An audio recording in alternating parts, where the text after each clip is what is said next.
Expressway पर double decker bus ने दूध के टैंकर को टक्कर मार दी, 18 की मौत। डबल डेकर बस बिहार के सीतामढ़ी से दिल्ली जा रही थी। तभी आज सुबह लखनऊ आगरा एक्सप्रेसवे पर उसने दूध के टैंकर को पीछे से टक्कर मार दी।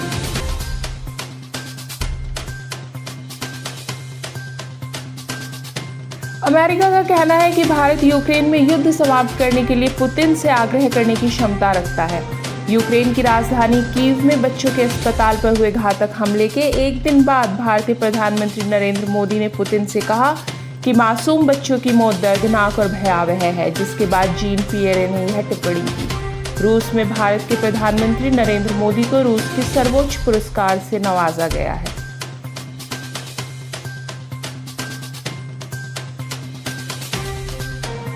दिल्ली की राउस एवेन्यू कोर्ट ने कथित उत्पाद शुल्क नीति घोटाले से जुड़े मनी लॉन्ड्रिंग मामले में दिल्ली के मुख्यमंत्री अरविंद केजरीवाल और आम आदमी पार्टी के खिलाफ दायर ईडी की 7वीं चार्जशीट पर संज्ञान लिया है।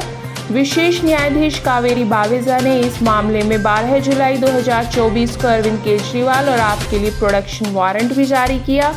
ईडी ने आप के राष्ट्रीय संयोजक 55 वर्षीय केजरीवाल को दिल्ली से गिरफ्तार किया था।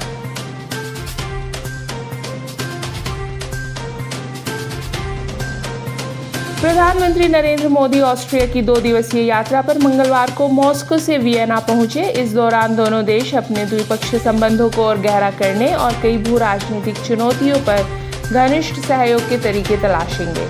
यह 40 से अधिक वर्षों में किसी भारतीय प्रधानमंत्री की ऑस्ट्रिया की पहली यात्रा है।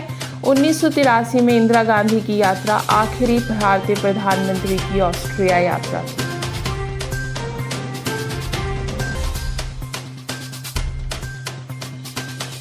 Mumbai BMW hit and run मामले का आरोपी मिहिर शाह 2 दिन बाद गिरफ्तार। एनसीपी नेता और महाराष्ट्र के पूर्व गृह मंत्री अनिल देशमुख ने कहा कि घटना के 2 दिन बाद मिहिर शाह को गिरफ्तार करने से उनके खिलाफ नशे में गाड़ी चलाने का मामला कमजोर हो जाएगा।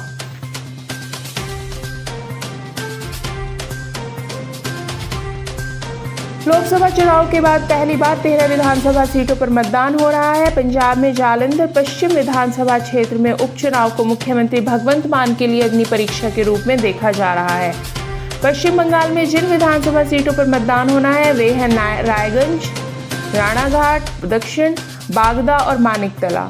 हिमाचल प्रदेश में देहरा, हमीरपुर और नालागढ़, उत्तराखंड में बद्रीनाथ और मंगलोर, पंजाब में जालंधर पश्चिम, बिहार में रूपोली, तमिलनाडु में विक्रवंडी और मध्य प्रदेश में अमरवाड़ा।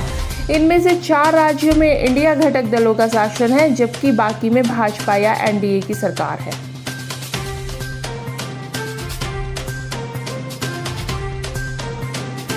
हाथरस भगदड़ के मामले में एसआईटी की रिपोर्ट में लापरवाही के बाद यूपी सरकार ने 6 अधिकारियों को निलंबित कर दिया है। एसआईटी रिपोर्ट में इन अधिकारियों के खिलाफ कार्यवाही की सिफारिश करते हुए कहा गया कि उन्होंने घटना को गंभीरता से नहीं लिया और उच्च अधिकारियों को सूचित करने में भी विफल रहे।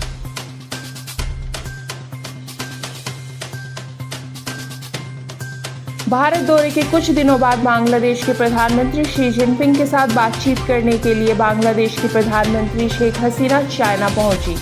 बांग्लादेश के प्रधानमंत्री शेख हसीना राष्ट्रपति शी जिनपिंग और प्रधानमंत्री ली कियांग सहित चीनी शीर्ष नेतृत्व के साथ बातचीत के लिए 4 दिवसीय यात्रा पर चीन पहुंची हैं।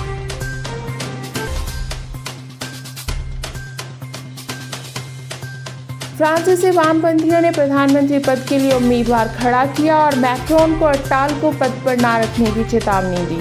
फ्रांसीसी वामपंथी पार्टियों ने मंगलवार को अल्पमत सरकार का नेतृत्व करने के लिए एक संभावित उम्मीदवार की घोषणा की और उम्मीद की कि सप्ताह के अंत तक एक संभावित प्रधानमंत्री का नाम घोषित कर दिया जाएगा। उन्होंने राष्ट्रपति मैक्रोन को गंभीरता से चेतावनी दी कि वे प्रधानमंत्री गैब्रियल अटाल को अधिक समय तक इस भूमिका में न रखें।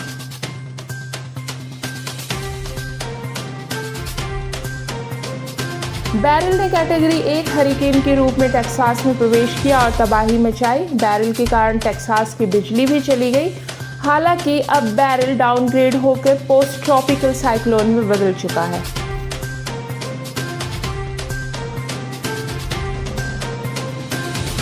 गौतम गंभीर को भारतीय क्रिकेट टीम का अगला मुख्य कोच नामित किया गया है। बीसीसीआई सचिव जय शाह ने बुधवार को सोशल मीडिया पर इसकी पुष्टि की।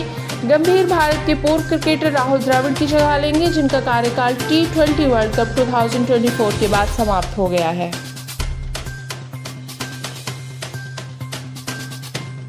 बुधवार को यूरो 2024 सेमीफाइनल मुकाबले में स्पेन ने फ्रांस को 2-1 से हराया। अब स्पेन यूरो 2024 फाइनल में नीदरलैंड या इंग्लैंड से भिड़ेगा। स्पेन पिछले 12 वर्षों में पहली बार किसी बड़े टूर्नामेंट के फाइनल में पहुंचा है। रैंडल कोलो मुआनी ने फ्रांस को शुरुआती बढ़त दिलाई, लेकिन लामिन यमाल शानदार बराबरी का गोल दागकर प्रतियोगिता के इतिहास में सबसे कम उम्र के गोल करने वाले खिलाड़ी बन गए। दानी ओल्मो की 25वें मिनट में की गई स्ट्राइक विजेता स्ट्राइक साबित हुई।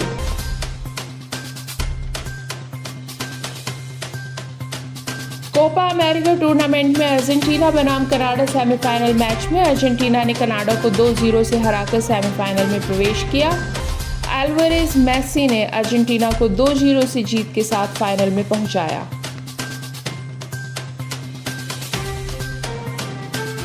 डिफेंडिंग चैंपियन और तीसरी वरीयता प्राप्त कार्लोस अल्काराज ने पुरुष एकल क्वार्टर फाइनल में 12वीं वरीयता प्राप्त अमेरिकी टॉमी पॉल को 4 सेटों में हराया और सेमीफाइनल में प्रवेश किया, जबकि दुनिया के नंबर 1 जैनिक सिनर 5 सेटर में डैनियल मेदवेदेव से हारकर विंबलडन से बाहर हो गए।